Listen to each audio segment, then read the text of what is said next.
I don't have a plan. And to most people, this is something that is unforgivable. When telling people things about yourself, let's say you're about to start a business or go traveling or go on holiday, you can tell them your plan and they will accept almost any plan. They may think that you're a bit mad or that it's a bit kooky or, it might be a bit dangerous, so long as you have a plan. But if you tell people that you're just going to see where the wind blows you, you're going to just turn up and take every day for what it is. You're going to see what opportunities present themselves. This is something that you can see in their faces. It strikes them with true terror. And they think that you're mad. How could you do this? How could you go traveling and not know where you're going? How can you quit your job and not have a backup in place? You need to be prepared. You need to have a plan. This is the view of most people. And it doesn't matter that most plans don't come into fruition. It doesn't matter that no matter how hard you plan, no matter how hard you meticulously comb through all the details, things rarely turn out exactly the way that we had predicted, and we want it this way. Life would be uninteresting. It would be boring if we could predict every moment. But it seems to me that people fear the very thing that they desire most, which is freedom. Freedom is what truly scares people. Most people are walking through life cautiously, taking one step at a time, trying to minimize risk, minimize damage, and control as much as possible. But life does not care about how much effort we put in to controlling it. It doesn't care how cautious you are. Things will happen regardless. And no matter how well you plan something, life may have other plans. And even if you can fight against these plans, what benefit does that truly serve?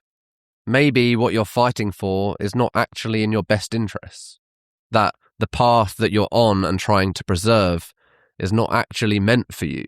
And I have learned that life will only give you so much warning. It will remind you constantly. But sooner or later, it's going to go, if you won't give this up voluntarily, then I will take it from you. And that is the only way to save you, is if I take this by force. And then we go, well, why has this happened? Everything's fallen apart. I tried so hard to keep everything together, and yet it all went wrong.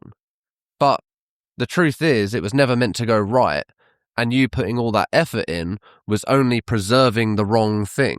And we are terrified of making mistakes. Yet there are people out here who had severe drug addiction. They were addicted to like crack or heroin, and they turn their lives completely around. They end up becoming successful.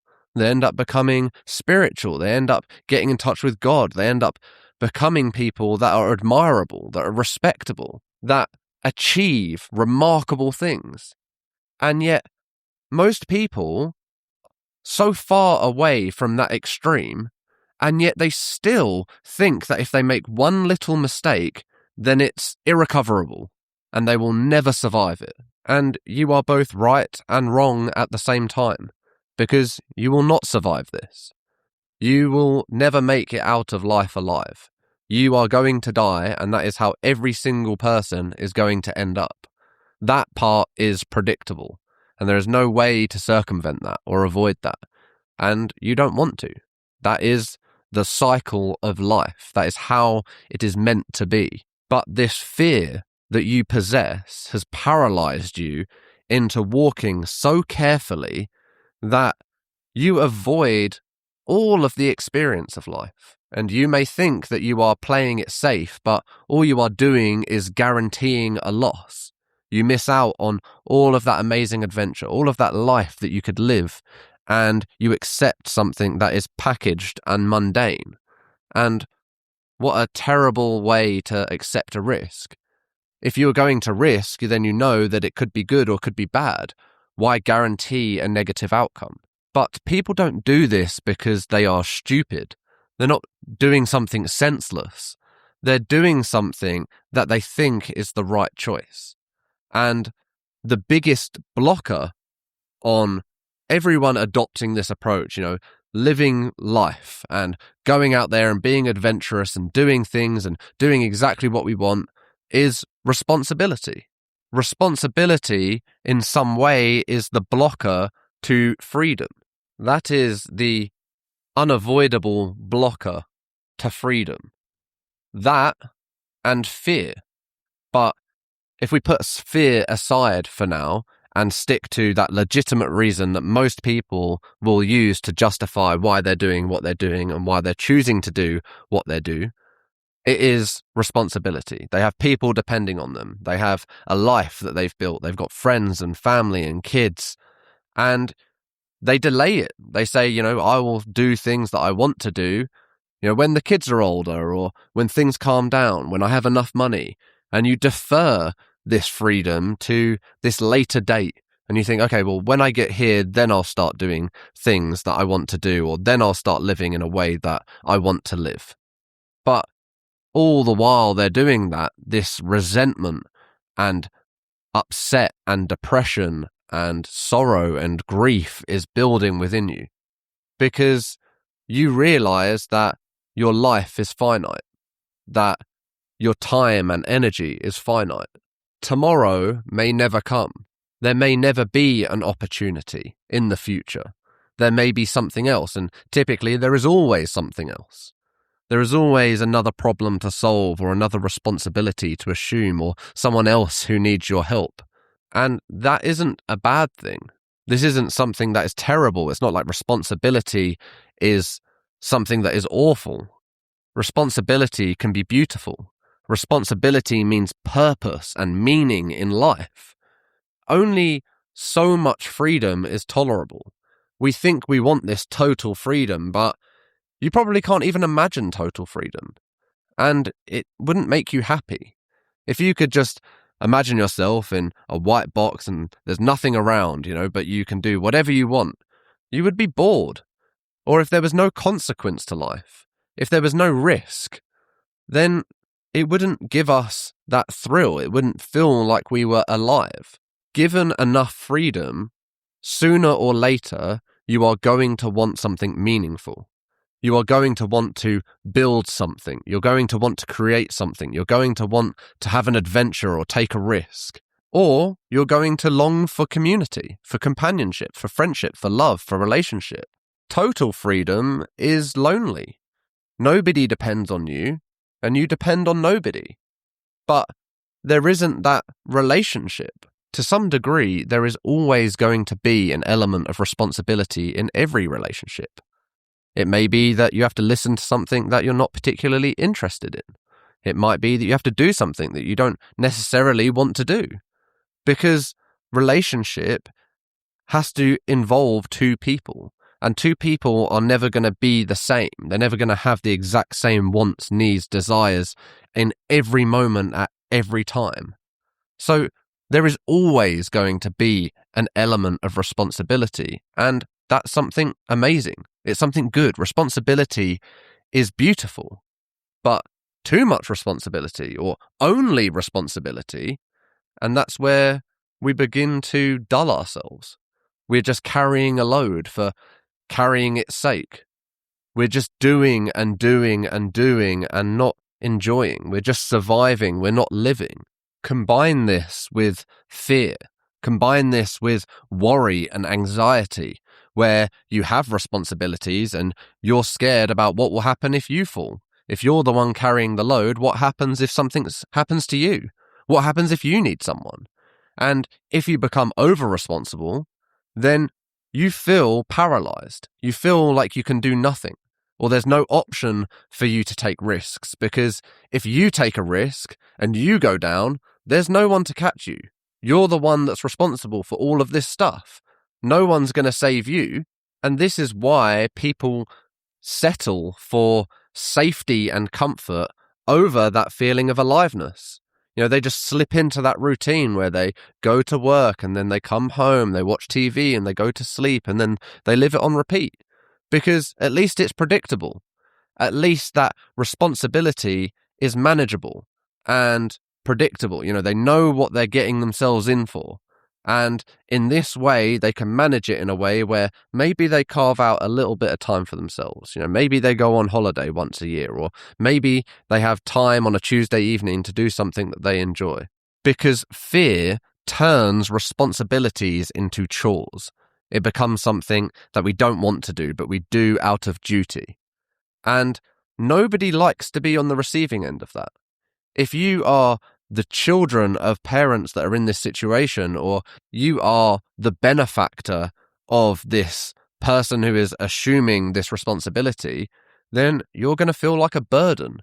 You're going to know that your existence is causing them suffering, that you're forcing them to live a life that they don't want to live and that they're not happy with just because you exist.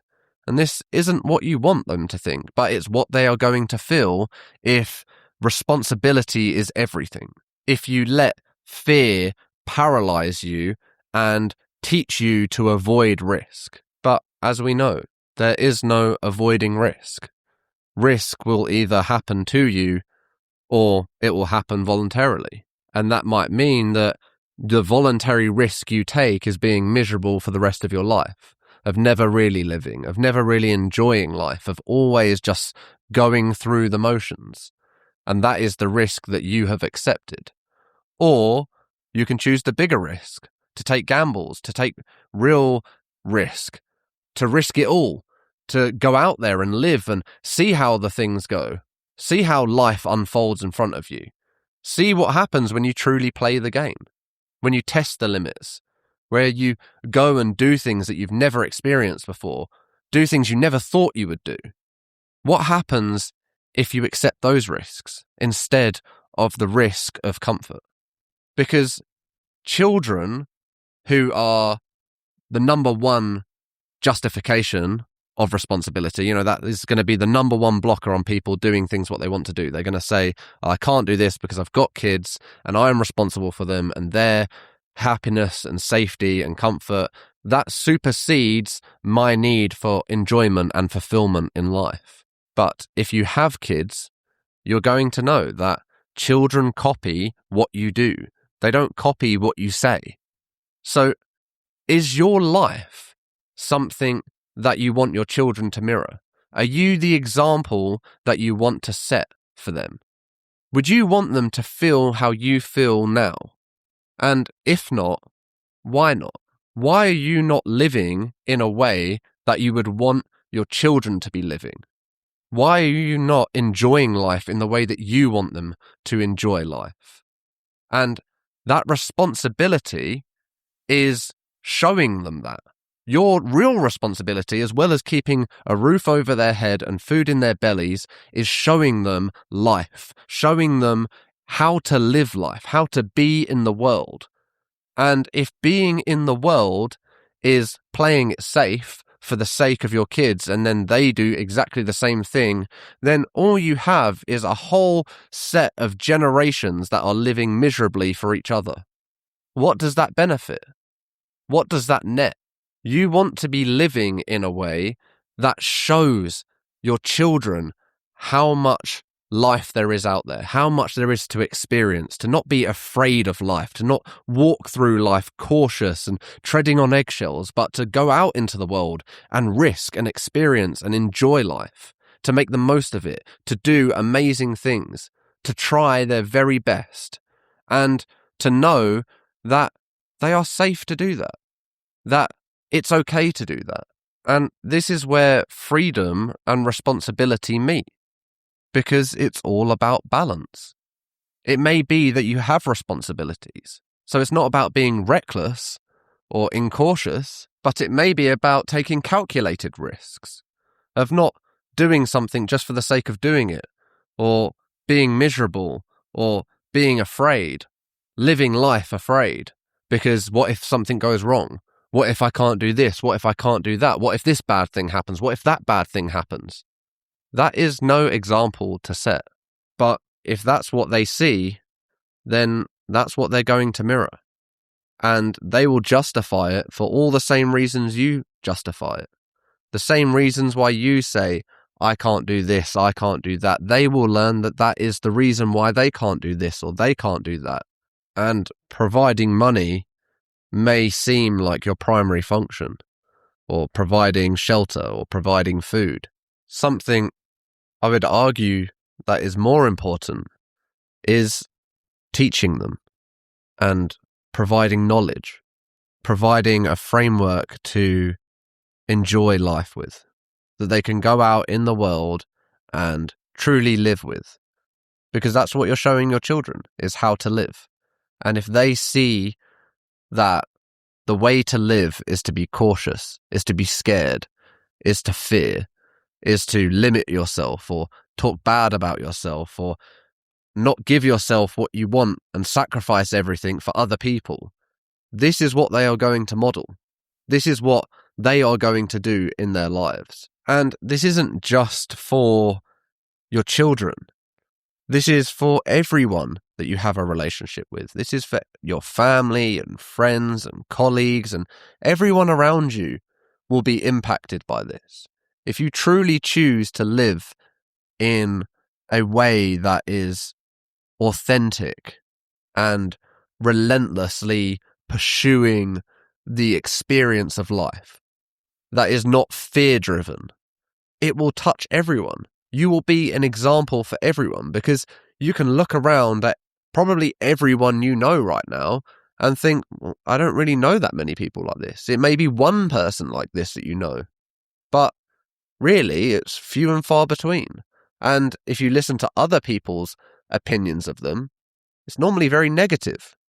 It's normally very critical. They think that they're reckless, or that they don't care, or how lucky it is for them to be able to do this, but I have to do all this. And this is what a lot of people fear, and what stops them from doing it, because they know that they will be judged for doing so.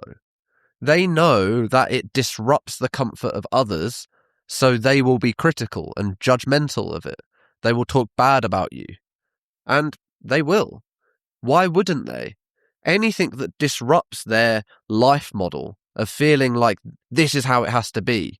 And people will get very angry at you if you try to talk to them about this, or wake them up almost, because it will seem like they have to do that. You know, they are trapped, they are stuck. And when people are stuck, they are angry and they are scared. It's like cornering an animal. You know, they lash out at whoever comes close to them. You may be trying to help them, but they don't know that. They just feel scared and trapped. And this is why telling people about it, or telling people to do it, is fruitless. What you have to do is live the example. Be the example. Thank you for listening.